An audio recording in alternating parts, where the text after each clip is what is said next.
Hey,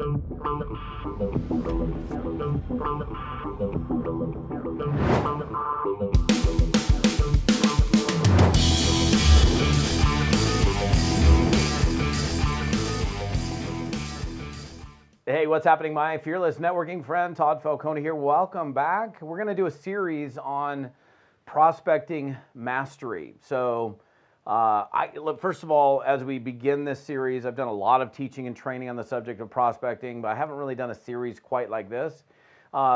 Look, the first question we have to ask ourselves is prospecting in network marketing important, or how important is it, right? Is it really that important? Do we really got to do this?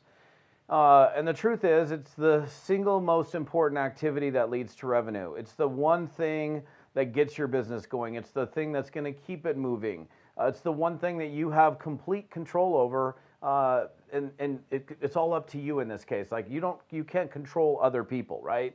So if you're in a slump, a slow spot, or doldrum, you're sliding backwards or sideways, and you're wanting to get your business growing, the one and only thing that you can control is you and your own personal production, your own personal business building efforts. So yes, it's very important. Yes, it's critically important. It's important that we lead by example in prospecting and recruiting and all of that. So then the question is, well, how does one get good? How do you get good at this business? How do you become a master, right? And what is mastery? Mastery is like you're exceptional. You're far above average. Like you have got the craft dialed in, no fears, no trepidations. You're solid, you're good, and that's the position ultimately that you want to be in. And look, here's the thing. I started in this business a long, long time ago. I sucked at this business. I was not a very good recruiter. I was nervous, unsure of myself, no skills, no understanding, but I wanted to be good at it. Knowing that was an activity that was going to lead to revenue, I discovered that early on. I wanted to become good at it, so I started to work on the development of my craft. And so during this series, and hopefully you'll have a chance to catch all of them, the way I'm going to have my people label it, it's going to say prospecting mastery, and then whatever the subject matter is. So in this first one, I want to I'll call this, I don't know exactly how we label this. We'll call it the learn-do technique, right? Or the learn by doing technique is actually more accurate. So this is kind of a tough pill to swallow for a lot of people. It's like, well, I'm not really good at it, and so people avoid things that they're not good at, and they keep putting it off, which is understandable. Like, and you got to understand, the game of network marketing is a confidence game, right? It's on many levels. It's us having confidence in the business model, having confidence in our company, having confidence in our leadership, our corporate leadership, our field leadership, having confidence in ourselves. And that's the variable and the thing that you can control. And if we're lacking self-confidence, why are we lacking self-confidence? Why are we lacking self-confidence around a specific activity? Is typically because we have a low competency, like a low ability or a low skill level. So, and I've talked and trained about this particular aspect where competence and confidence are correlated or are connected to one another. In other words, if you have low competence, low skill level, you're not gonna be super confident doing that thing, so you're gonna tend to avoid it. But if you're highly skilled at something, you're not gonna avoid it because you're highly skilled at it. So what we've got to do is we've got to start moving you into this position of feeling more skilled in terms of your abilities of doing what we do each and every day in this business. One of those things, obviously, is prospecting. So how can you get good at prospecting if you never prospect? You can't get good at the thing that you never do. And that is, like I said, a tough pill for people to swallow. It's difficult for people to swallow the pill of like, hey, I'm not good at it, so I'm going to avoid it. And because I'm going to avoid it, I'm not going to grow my business. And it's like, my kid, for example, I remember and this has happened a couple of times with him, where I've done it skiing with him, I've dealt with it fishing with him, and he's like, Dad, I'm just not good at it. And I'm like, buddy, you've never done it before. How can you be good at the thing that you've never done? You've never even done it before.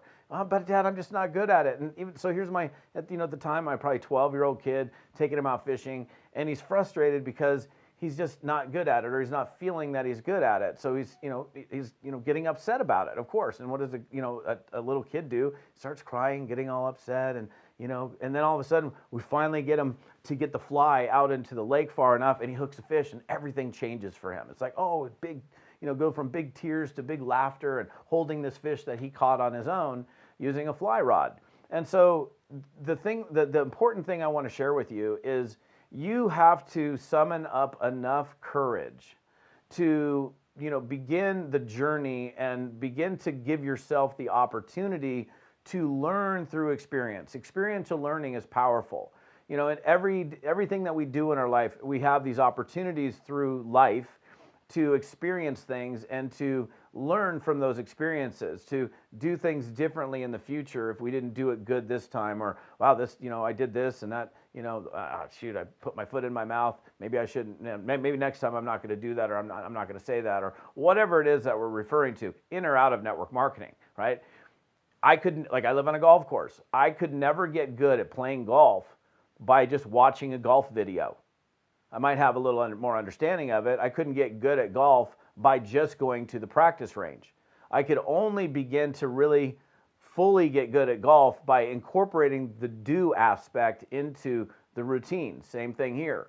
So while you might not be really good, you might be lacking in confidence, that's okay. That's the pill that you're going to have to swallow and be fine with, going through the journey of development by giving yourself opportunities to learn by doing. Now, because you're not at this point, in this example, an expert, right? You're not the master.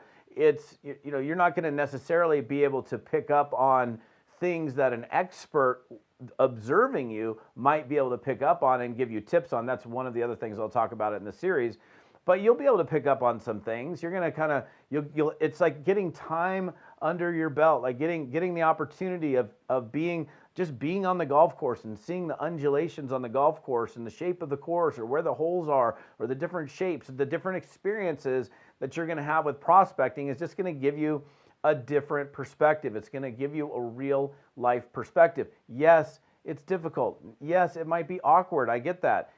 It might be scary. You might have butterflies in your stomach. You might be nervous. It might be uncomfortable. But the other part of that, and I can promise you this, if you are able to summon up enough courage, in spite of not being good, to just do the activity, even when you're a novice or you don't feel like you're exceptional at it, you're going to give yourself this time in the field that's going to give you that repeated exposure to the activity that will naturally, over time, even if you're not doing other things from a skill development or an improvement standpoint, are going to enable you to get better through the process, right? It's like you've had, for example, if you made 2 phone calls in your whole life about network marketing, that's not a very large sample size. So it's not like you have this, tons of experience having done it. But if you've made 1,000 phone calls over whatever period of time, you have 1,000 phone calls under your belt, or 1,000 reach outs, or 1,000 conversations. I know it sounds like a lot, but I'm just trying to give you an example of,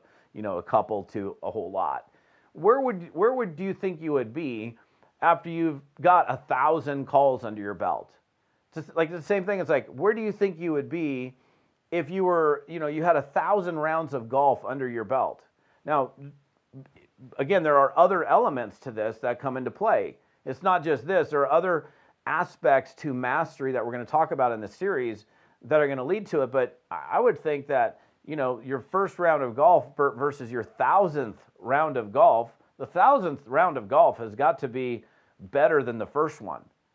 Let's just say you didn't do any of the other things that I'm going to talk about in this series that are going to enable you to get good. You're still going to improve just by doing. Now, that's not the only thing, but this is the beginning of getting good. You can't get good at the thing that you never do. So in order for you to get good, you've got to get out there. You've got to go talk to people. You've got to be exposing people. But this is literally the first step. There's a whole bunch of things that I'm going to share with you guys in this series, but it's important that you're not just sitting on the sidelines, reading books and waiting till you feel like you're an expert in order for you to make the move. You've got to, as whatever Nike said, just do it, right? You've got to do it. You got to go out there and do it in spite of how you feel. And that is the first step. And by the way, not only is it the first step to improvement, but that is the consistent ongoing step that you have to take. Daily progress, daily exposure, daily invites, daily doing the daily do is what's going to begin to lead you in that direction of improvement. Because again, you can't tell me that you can get good at the thing that you never do. It's impossible to get good at something that you completely avoid. So that is step one, is summoning up enough courage and being okay with not being an expert just yet, but going through the journey of having those experiences, having that time under your belt. And because you have more experiences, you're going to start to kind of feel your way through. Now again, a lot of other elements to it that I'm going to cover, but even if you're novice, you're going to start to figure it out all on your own. Even if you didn't have all these other things that I'm going to share with you over the next several episodes, you're going to be able to start to figure some of it out. So that's a big part of achieving mastery in anything, is time on the field, time under your belt, however we want to phrase it. So that's step one. So I appreciate you guys for being here. I want to make sure you guys are able to plug into this whole series. And if you're on my YouTube channel, what's up, YouTubers? If you're on my podcast, appreciate you guys as well. The rest of the story, other information, other details on this particular series and other stuff that I'm doing is right here at toddfalcone.com/episode 169. Again, toddfalcone.com/episode 169. Have an amazing day, and we'll see you next time.